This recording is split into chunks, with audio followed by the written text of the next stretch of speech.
ಇದು ಬೆತ್ತ ಅಂತ ಹೇಳಿ. ಬೆತ್ತ ಅಂದರೆ ನಿಮಗೆಲ್ಲರಿಗೂ ಗೊತ್ತಿದೆ, ಬಹಳಷ್ಟು ಮನೆಯ ಪೀಠೋಪಕರಣಗಳು ಮತ್ತು ಅಲಂಕಾರಿಕ ವಸ್ತುಗಳೆಲ್ಲ ಬಳಸ್ತಾರೆ.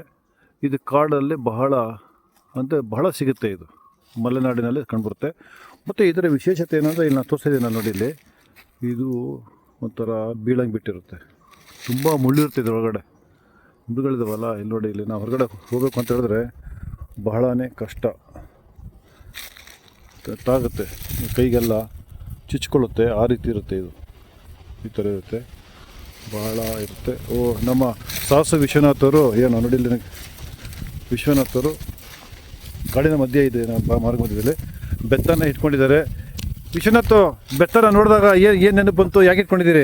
ಈ ಬೆತ್ತ ನೋಡಿದ್ರೆ ನಾವೆಲ್ಲ ಹಿಂದೆ ನಾವು 1ನೇ ಕ್ಲಾಸ್ 2ನೇ ಕ್ಲಾಸು 3ನೇ 5ನೇ ಕ್ಲಾಸ್ವರೆಗೂ ಓದ್ತಾ ಇದ್ದಿದ್ದು ನೆನಪಾಗ್ತಾ ಇದೆ.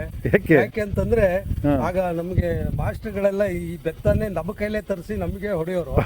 ಹಾಗಾಗಿ ನಾವು ಬದುಕೋದು ಕಲ್ತಿದ್ದೀವಿ ಅಂತ ಅನ್ಸುತ್ತೆ. ಈಗ ಶಾಲೆಗಳಲ್ಲಿ ಮಕ್ಕಳಿಗೆ ಹೊಡೆಯೋಗೆ ಇಲ್ಲ, ಹಾಗಾಗಿ ಮಕ್ಕಳಿಗೆ ಬದುಕೋದು ಗೊತ್ತಿಲ್ಲ, ಬರೀ ಓದೋದು ಮಾತ್ರ ಗೊತ್ತಿದೆ. ಹೌದು, ಸಾಹಸ ವಿಶ್ವನಾಥ್ತಾರೆ ಈ ಬೆತ್ತದಿಂದ ಕೈ ಮೇಲೆಲ್ಲ ಹೊಡೆಯೋರು, ಅಪ್ಪ ಕೈಯೆಲ್ಲ ಕೆಂಪಾಗಿರೋವು. ಈ ಏಟು ತಿಂದೇನೆ ಇವತ್ತು ನಾವು ಸ್ವಲ್ಪ ಮನುಷ್ಯರಾಗಿ ಬದುಕಿದ್ದೀವಿ.